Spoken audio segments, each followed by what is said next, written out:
Hello everyone, welcome to my Educare channel. I hope আপোনালোক সকলোৱে ভালে আছে. My name is Zahirul Islam. আজিৰ ভিডিঅ'টোত আমি আলোচনা কৰিম স্কোৱাৰ ট্ৰিক অফ নাম্বাৰছ, মানে কিছুমান শ্বৰ্ট ট্ৰিক শিকিম যিবিলাক শ্বৰ্ট ট্ৰিকৰ সহায়ত আমি নাম্বাৰছ বিলাকৰ স্কোৱাৰ অতি কম সময়ৰ ভিতৰত উলিয়াব পাৰোঁ।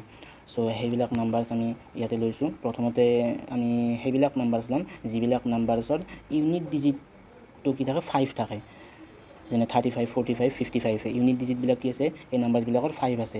চ' ইউনিট ডিজিট যিবিলাক নাম্বাৰছৰ ইউনিট ডিজিটটো 5 থাকে সেই নাম্বাৰছবিলাকৰ আমি স্কোৱাৰ কেনেকৈ উলিয়াম শ্বৰ্ট ট্ৰিকৰ সহায়তে। চ' প্ৰথমতে লৈছোঁ আমি 35 নাম্বাৰছটো। চ' ইয়াত দুটা ডিজিট আছে 3 আৰু 5, ইউনিট ডিজিটত 5 আছে আৰু টেন্স ডিজিটত কি আছে 3 আছে। চ' ইউনিট ডিজিটত যিটো নাম্বাৰ আছে 5, এই 5ৰ লগত যদি আমি মাল্টিপ্লিকেশ্যন কৰি দিওঁ আমি কিমান পাম 25 পাম। আকৌ টেন্স ডিজিটত যিটো নাম্বাৰ আছে 3 লগত যদি আমি 1 এটা যদি এড কৰি দিওঁ কিমান পাম আমি 4। আকৌ 4ক যদি আমি 3 লগত যদি মাল্টিপ্লিকেশ্যন কৰি দিওঁ আমি কিমান পাম 12। চ' 35 স্কোৱাৰ ইজ ইকুৱেল টু কিমান হয় 1225। চ' এনেকুৱাকৈ নেক্সট এটা নাম্বাৰ লৈছোঁ 45। ইয়াত আমি স্কোৱাৰ কেনেকৈ উলিয়াম, ইয়াতো দুটা ডিজিট আছে, ইউনিট ডিজিটত 5 আছে। এতিয়া ইউনিট ডিজিটত যিটো 5 আছে 5ৰে মাল্টিপ্লিকেশ্যন কৰি দিয়া কিমান পাম আমি 25। আকৌ টেন্স ডিজিটত যিটো নাম্বাৰ আছে 4, ইয়াৰ লগত যদি আমি 1 এটা যদি এড কৰি দিওঁ কিমান পাম 5। আকৌ 5 আকৌ 4ৰ লগত যদি মাল্টিপ্লিকেশ্যন কৰি দিওঁ আমি কিমান পাম 20। চ' এনচাৰ হ'ব 45 স্কোৱাৰ ইজ ইকুৱেল টু কিমান হ'ব 2025। ঠিক তেনেদৰে 55টো লৈছোঁ, ইয়াতো দুটা ডিজিট আছে, ইউনিট ডিজিটত 5 আছে। চ' ইউনিট ডিজিটৰ লগত 5 মাল্টিপ্লিকেশ্যন কৰি দিয়া আমি কিমান পাম 25। আকৌ টেন্স ডিজিট যিটো 5 আছে ইয়াৰ লগত 1 এটা এড কৰি দিয়া, 1 এড কৰি দিলে আমি কিমান পাম 6 পাম। আকৌ 6ক আকৌ 5ৰে যদি আমি মাল্টিপ্লিকেশ্যন কৰি দিওঁ আমি কিমান পাম 30। চ' 55 স্কোৱাৰ ইজ ইকুৱেল টু কিমান হ'ব 3025। ঠিক তেনেদৰে নেক্সট 65টো আমি লৈছোঁ, ইয়াতো দুটা ডিজিট আছে, ইউনিট ডিজিটত 5 আছে। এতিয়া ইউনিট ডিজিটৰ লগত 5 মাল্টিপ্লিকেশ্যন কৰি দিয়া, চ' কিমান পাম আমি 25। আকৌ টেন্স ডিজিটত যিটো 6 আছে ইয়াৰ লগত যদি আমি 1 এটা যদি এড কৰি দিওঁ কিমান পাম আমি 7। আকৌ 7ক আকৌ 6ৰে যদি আমি মাল্টিপ্লিকেশ্যন কৰি দিওঁ কিমান পাম 42। চ' গতিকে 65 স্কোৱাৰ ইজ ইকুৱেল টু কিমান হ'ব 4225। চ' এনেকুৱা এই শ্বৰ্ট ট্ৰিকৰ সহায়ত আমি যিবিলাক নাম্বাৰছৰ ইউনিট ডিজিটটো 5 থাকে সেই নাম্বাৰছবিলাকৰ আমি স্কোৱাৰ অতি কম সময়ৰ ভিতৰত আমি উলিয়াব পাৰোঁ। চ' নেক্সট এটা নাম্বাৰছ আছে 105। এই নাম্বাৰছটো আপোনালোকে নিজে ট্ৰাই কৰি চাব।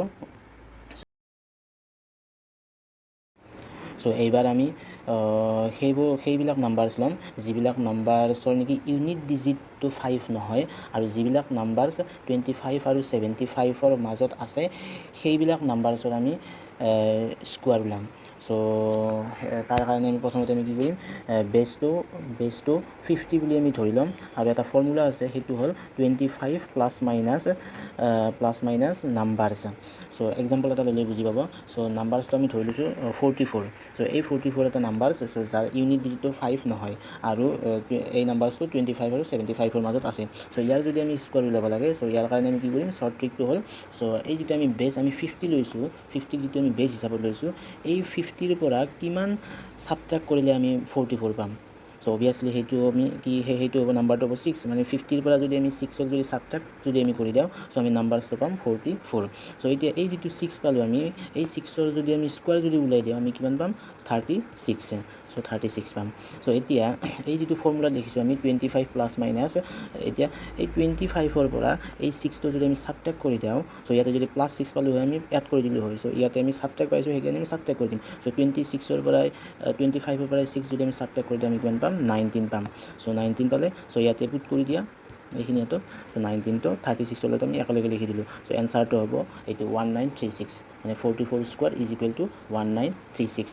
চ' আমি আৰু এটা বেলেগ এটা এক্সাম্পল লৈছোঁ, চাপ'জ 53 ইয়াৰ স্কোৱাৰ ওলাব লাগে, 53 ইয়াৰ স্কোৱাৰ ওলাব লাগে। চ' ইয়াৰ কাৰণে আমি কি কৰিম, এই বেছত যিটো আমি 50 লৈছিলোঁ এই 50ৰ লগত আমি কি এড কৰিলে আমি 53 পাম। চ' অভিয়াছলি আমি যদি 3 যদি এড কৰি দিওঁ আমি কিমান পাম 53 পাম। চ' এতিয়া 3ৰ যদি আমি স্কোৱাৰ যদি আমি ওলাই দিওঁ কিমান পাম 3 3 গুণ 9, আমি 9টো আমি এনেকৈ লিখি দিলোঁ।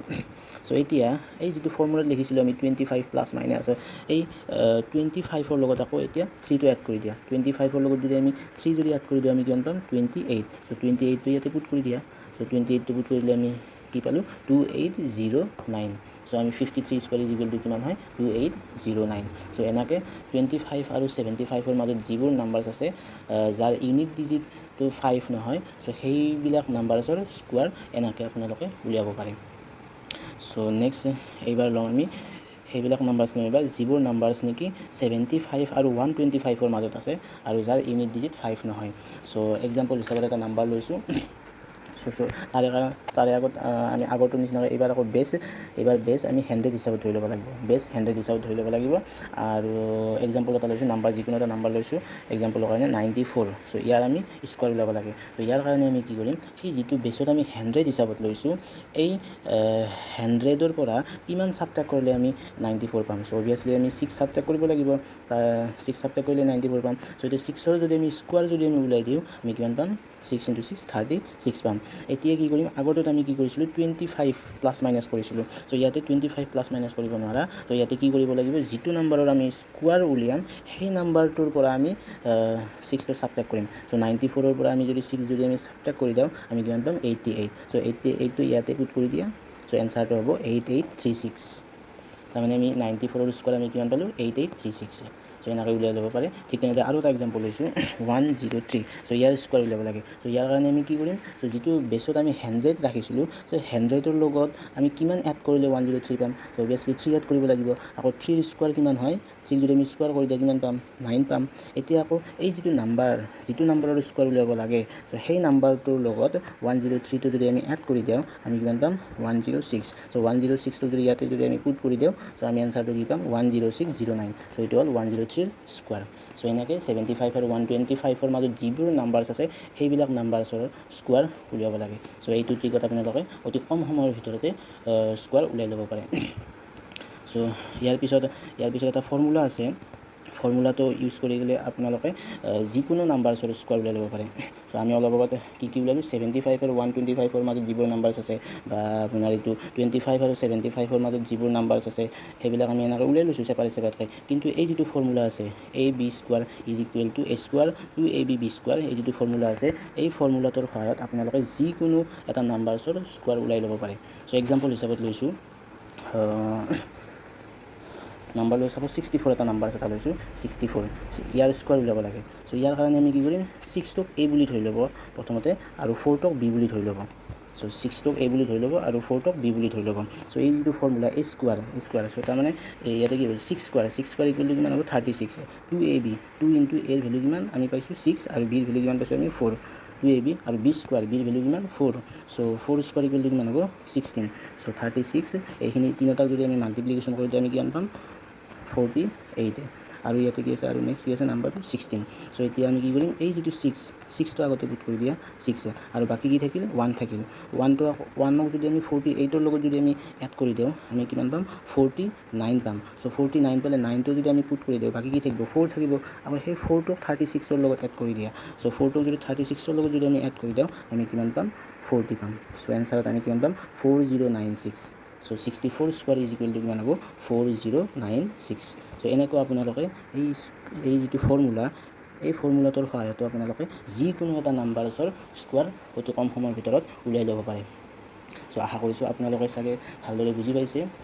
চ' আজি এইখিনিতে এৰিছোঁ। ভিডিঅ'টো যদি আপোনালোকে চাই ভাল পাইছে তেনেহ'লে লাইক কৰিব, শ্বেয়াৰ কৰিব আৰু ছাবস্ক্ৰাইব কৰিব চেনেলটো। চ' এইখিনিতে এৰিছোঁ। Thank you, bye bye, have a nice day'.